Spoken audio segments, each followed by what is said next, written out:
दोस्तों, जब हम दक्षिण एशिया के नक्शे को देखते हैं तो एक छोटा सा देश हमें हमेशा चौंकाता है, बांग्लादेश। जी हाँ, वही बांग्लादेश जिसे कभी दुनिया गरीब, पिछड़ा और संघर्षों से भरा देश कहकर नजरअंदाज कर देती थी, लेकिन आज वही बांग्लादेश चुपचाप बिना शोर किए ऐसे विशाल मेगा प्रोजेक्ट्स खड़ी कर रहा है जिन्हें देखकर बड़े बड़े देश भी हैरान हैं। आज हम बात करेंगे उन 5 मेगा प्रोजेक्ट्स की जो मोहम्मद यूनुस की लीडरशिप में बांग्लादेश की तकदीर को पूरी तरह बदल रहे हैं। यह कहानी है पद्मा ब्रिज से लेकर उन स्मार्ट बंदरगाहों तक की जिनकी वजह से बांग्लादेश आज एशिया के सबसे तेजी से उभरते देशों में गिना जा रहा है। Project number 1, Padma bridge. कहानी शुरू होती है पद्मा ब्रिज से। दोस्तों, ये सिर्फ एक पुल नहीं है, ये बांग्लादेश की सेल्फ रिस्पेक्ट की निशानी है। एक ऐसा मुल्क जिसे कभी दुनिया ने कमजोर समझकर किनारे कर दिया था, आज उसी मुल्क ने एक ऐसी कहानी लिखी है जिस पर पूरी दुनिया को दोबारा नजर डालनी पड़ी। जब वर्ल्ड बैंक ने अचानक भ्रष्टाचार का आरोप लगाकर अपनी फंडिंग रोक दी तो ये सिर्फ पैसे रुकना नहीं था, ये बांग्लादेश की नीयत, उसकी क्षमता और उसकी ईमानदारी पर सवाल उठाया गया था। बाकी सारे ग्लोबल लेंडर्स भी एक एक करके पीछे हट गए। दुनिया का माहौल ऐसा बना दिया गया कि मानो ये प्रोजेक्ट तो कभी शुरू ही नहीं होना चाहिए। हर तरफ बातें फैलने लगीं कि बांग्लादेश ये पुल नहीं बना पाएगा, इनके बस की बात नहीं। लेकिन दोस्तों, यहीं से असली कहानी शुरू होती है, क्योंकि जब पूरी दुनिया किसी को नकारने लगती है तब वही इंसान या वही मुल्क अपनी सबसे बड़ी ताकत दुनिया को दिखाता है। बांग्लादेश ने भी वही किया। उन्होंने कहा, फंडिंग हम खुद करेंगे और ये पुल भी हम खुद ही बनाएंगे। सोचिए कितना बड़ा फैसला था ये, क्योंकि ये सिर्फ निर्माण नहीं था, ये एक देश की इज्जत का सवाल था। और फिर पानी की तेज धारा, नदी की गहराई, मिट्टी का दबाव और मौसम की मार, इन सब के बावजूद ये पुल खड़ा होता गया। 6.25 किलोमीटर लंबा ये चमत्कार एक तरफ ढाका और दूसरी तरफ पूरे साउथ वेस्ट बांग्लादेश को जोड़ता है। वो इलाका जो कभी राजधानी से कटा कटा सा था, आज उसी का रास्ता सबसे सीधा, सबसे तेज और सबसे आसान हो चुका है। 38 जिलों की इकोनॉमी बदल जाती है। किसानों से लेकर व्यापारियों तक,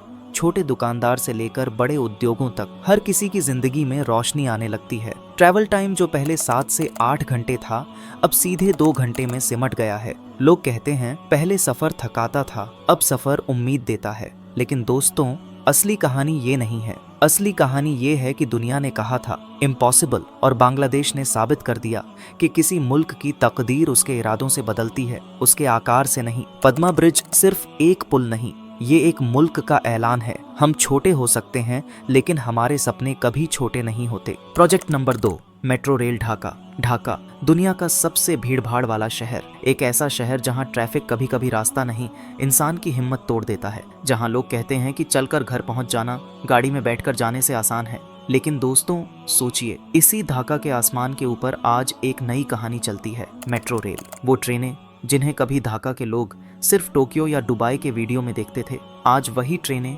उनके अपने शहर की धड़कन बन चुकी हैं। मॉडर्न एसी कोच, जापानी इंजीनियरिंग, और सबसे बड़ी बात, ये प्रोजेक्ट सिर्फ इंपोर्ट नहीं है, आधा बांग्लादेश ने खुद बनाया है। जब इस प्रोजेक्ट की पहली तस्वीरें सामने आई थीं, तो लोगों को लगा था कि ये तो कई साल चलेगा, शायद पूरा भी न हो। लेकिन जिस रफ्तार से काम आगे बढ़ा, वो खुद ढाका के लोगों के लिए हैरानी थी। सोचिए, वो शहर जो ट्रैफिक जाम के कारण धड़कना भूल जाता था, आज उसी शहर के ऊपर स्काई ट्रेन ऐसे दौड़ती है जैसे ये शहर एक नई सांस ले रहा हो, एक नई जिंदगी पा रहा हो। ढाका मेट्रो सिर्फ एक ट्रेन लाइन नहीं है, ये एक ऐसा वादा है कि बांग्लादेश अब सिर्फ पुल नहीं बना रहा, सिर्फ सड़कें नहीं बिछा रहा, बल्कि अर्बन ट्रांसफॉर्मेशन शुरू कर चुका है। हर दिन लाखों लोग इस मेट्रो में सफर करते हैं। वो लोग जो कभी घंटों जाम में फंस जाते थे, आज वही लोग 10 से 15 मिनट में मंजिल पर पहुंच जाते हैं। किसी स्टूडेंट की क्लास नहीं छूटती, किसी मजदूर की दिहाड़ी नहीं रुकती, किसी माँ को अपने बच्चे को स्कूल पहुंचाने में आधा दिन नहीं लगता। इस मेट्रो ने ढाका को सिर्फ तेज नहीं बनाया, ढाका को जिंदा बनाया है। और दोस्तों, जब कोई शहर अपने आसमान में ट्रेनें चलाने लगता है तो समझ लीजिए कि वो शहर सिर्फ बन नहीं रहा, बदल रहा है। ढाका मेट्रो कहती है, हमारी कहानी ट्रैफिक में फंसी नहीं रहेगी,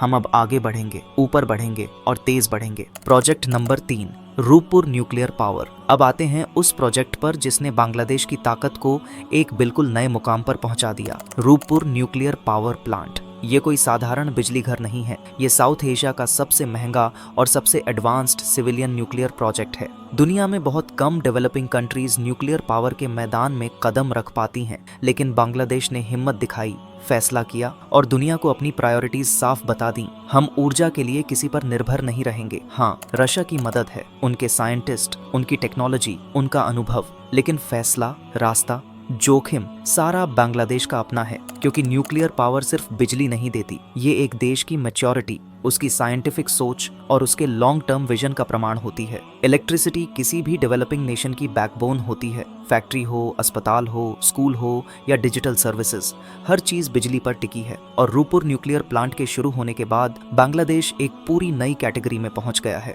वो कैटेगरी जहां बिजली हथियार नहीं, ताकत बन जाती है, जहां ब्लैकआउट नहीं होते, इंडस्ट्री 24 घंटे चलती है। दुनिया के एक्सपर्ट्स ये बात सिर्फ तारीफ में नहीं कहते, उनका स्पष्ट कहना है, this single project will change Bangladesh next 50 years. और यह बात सच भी है, क्योंकि किसी मुल्क का असली भविष्य सड़कें नहीं बनाती, पुल नहीं बनाते, बल्कि उसकी बिजली की क्षमता बनाती है। जो देश अपनी ऊर्जा खुद बनाता है, वही देश अपनी किस्मत भी खुद लिखता है। रूपपुर न्यूक्लियर प्रोजेक्ट यही संदेश देता है कि बांग्लादेश अब सिर्फ आज नहीं देख रहा, वो अपने अगले 50 सालों का नक्शा खुद बना रहा है। Project number 4, Bangabandhu tunnel. अब बात करते हैं उस प्रोजेक्ट की जिसका नाम सुनते ही दिमाग में एक फ्यूचरिस्टिक तस्वीर उभरती है। बंगबंधु शेख मुजीबुर रहमान टनल। चट्टोग्राम में कर्नाफुली नदी के नीचे से गुजरता ये टनल साउथ एशिया का पहला अंडर वाटर टनल है। ये लाइन सिर्फ एक फैक्ट नहीं है, ये उस हिम्मत का सबूत है जो आमतौर पर बड़े बड़े देशों में देखी जाती है। लेकिन अब यही हिम्मत बांग्लादेश भी दिखा रहा है। दुनिया के बहुत कम देशों ने पानी के नीचे ऐसा इंजीनियरिंग मार्वल बनाया है, क्योंकि अंडर वाटर टनल सिर्फ सीमेंट और स्टील से नहीं बनता, ये बनता है रिस्क से, साइंस से और सबसे बढ़कर अपने आप पर भरोसे से। कर्नाफुली नदी के नीचे मिट्टी का दबाव, पानी का बहाव और ऊपर पोर्ट सिटी की लगातार एक्टिविटी, इन सब के बीच इस टनल को बनाना दुनिया की टॉप कैटेगरी इंजीनियरिंग है। लेकिन बांग्लादेश ने कहा, अगर दुनिया कर सकती है तो हम क्यों नहीं। और फिर एक ऐसा टनल खड़ा हो गया जो सिर्फ 2 हिस्सों को नहीं जोड़ता, बल्कि 2 इतिहास जोड़ता है, पुराने चैटोग्राम का अतीत और नए बांग्लादेश का भविष्य। इस टनल के खुलते ही पूरा रीजन एक नए इंडस्ट्रियल हब की तरह उभरने लगा।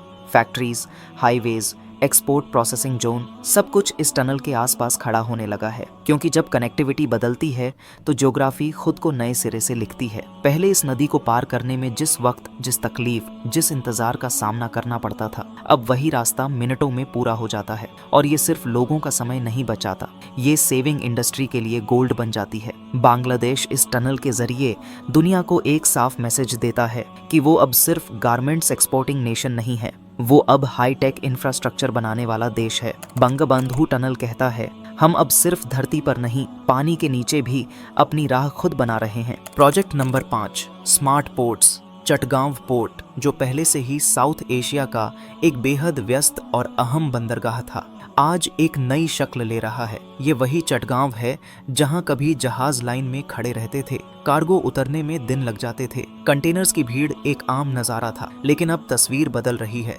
तेजी से और बेहद सोच समझकर। बांग्लादेश इस पोर्ट को एक नेक्स्ट जनरेशन हब में बदल रहा है, जहां ऑटोमेटेड क्रेन्स चलेंगी जो इंसानी हाथों से नहीं बल्कि सेंसर्स और रोबोटिक प्रिसीजन से काम करेंगी, जहां AI based cargo movement system खुद डिसाइड करेगा कि कौन सा कंटेनर कहां जाएगा, किसको पहले अनलोड होना चाहिए और किस राउट से आगे भेजना है, जहां पोर्ट का हर हिस्सा डिजिटल स्क्रीन्स, ट्रैकिंग मैप्स और रियल टाइम डेटा से भरा होगा। लेकिन ये कहानी सिर्फ टेक्नोलॉजी की नहीं है, ये उस विजन की कहानी है जो एक देश अपने भविष्य के लिए बनाता है। क्योंकि इसी विजन के साथ बांग्लादेश बना रहा है डीप सी शिपिंग लेन्स, यानी ऐसे रास्ते जहां दुनिया के सबसे बड़े जहाज सीधे एंकर कर सकेंगे। उन्हें किसी दूसरे देश में रुककर कार्गो शिफ्ट करने की जरूरत नहीं पड़ेगी। और इसी विजन का सबसे बड़ा चैप्टर है Payra deep sea port. Bay of Bengal के शांत किनारे पर खड़ा पेरा पोर्ट बिल्कुल ऐसे लगता है जैसे कोई नया सिंगापुर जन्म लेने की तैयारी कर रहा हो। एक्सपर्ट साफ कहते हैं, Payra port is the future Singapore of the bay of Bengal. और ये बात सिर्फ तारीफ नहीं है, क्योंकि पेरा पोर्ट उन जहाजों को अट्रैक्ट करेगा जो पहले कभी बांग्लादेश की तरफ नहीं आते थे। यूरोप से आने वाले हैवी कैरियर्स, मिडिल ईस्ट की ऑयल शिपमेंट्स, ईस्ट एशिया के मेगा कंटेनर शिप्स, सबके लिए अब बे ऑफ बंगाल में एक सीधा एंट्री गेट खुल रहा है। सबसे ज्यादा दिलचस्प बात यह है कि ये पोर्ट्स सिर्फ बांग्लादेश की इकोनॉमी को नहीं बदलते बल्कि पूरे रीजन को रीशेप करते हैं, क्योंकि यहाँ से इंडिया, नेपाल, भूटान तक एक विशाल ट्रेड कॉरिडोर तैयार हो रहा है। Trucks, rail networks, cargo lines, सब चिटागोंग और पायरा के रास्ते इन देशों तक पहुंचेंगे। सोचिए, कल तक बांग्लादेश सिर्फ एक टेक्सटाइल एक्सपोर्टिंग नेशन माना जाता था। आज वो साउथ एशिया का सबसे फ्यूचरिस्टिक, सबसे तेजी से मॉडर्नाइज हो रहा है। और ये स्मार्ट पोर्ट्स दुनिया को साफ बता रहे हैं कि बांग्लादेश अब सिर्फ कपड़े नहीं बनाता, वो अब इंडो पैसिफिक ट्रेड का नया पावर हाउस बन रहा है। ये 5 प्रोजेक्ट्स सिर्फ इंफ्रास्ट्रक्चर नहीं है दोस्तों, ये बांग्लादेश का बदलता हुआ फ्यूचर है। ये 5 projects Padma bridge, Dhaka metro, Rooppur nuclear plant, Bangabandhu tunnel और स्मार्ट पोर्ट्स, ये सब मिलकर बांग्लादेश को उस मुकाम पर ले जा रहे हैं जहां वो साउथ एशिया में किसी भी बड़े देश के साथ कंधे से कंधा मिलाकर खड़ा हो सके। आज बांग्लादेश इंडिया, चाइना, वियतनाम और मलेशिया जैसे देशों की डेवलपमेंटल लीग में शामिल हो चुका है। आने वाले 10 साल में बांग्लादेश की पर कैपिटा इनकम, उसकी एक्सपोर्ट पावर, उसकी पोर्ट कनेक्टिविटी और उसकी इंफ्रास्ट्रक्चर इन्वेस्टमेंट साउथ एशिया की सबसे तेज ग्रोथ दिखा सकती है। और इसमें सबसे अहम बात यह है कि बांग्लादेश ने ये सब किसी बड़े देश के दबाव में नहीं, किसी ग्लोबल पावर के आश्रय पर नहीं, बल्कि अपनी राजनीतिक स्थिरता, अपनी कंसिस्टेंसी, अपनी मेहनत और अपनी लॉन्ग टर्म प्लानिंग से हासिल किया है। दुनिया का नजरिया बदल चुका है। पहले बांग्लादेश को लोग एक स्ट्रगलिंग नेशन की तरह देखते थे, आज वही बांग्लादेश इमर्जिंग पावर की तरह देखा जा रहा है। क्योंकि जब कोई देश अपने जोखिम खुद उठाता है, अपनी नीतियां खुद तय करता है और अपने फ्यूचर में खुद निवेश करता है, तो फिर दुनिया उसे रोक नहीं सकती। बांग्लादेश ने यही करके दिखाया है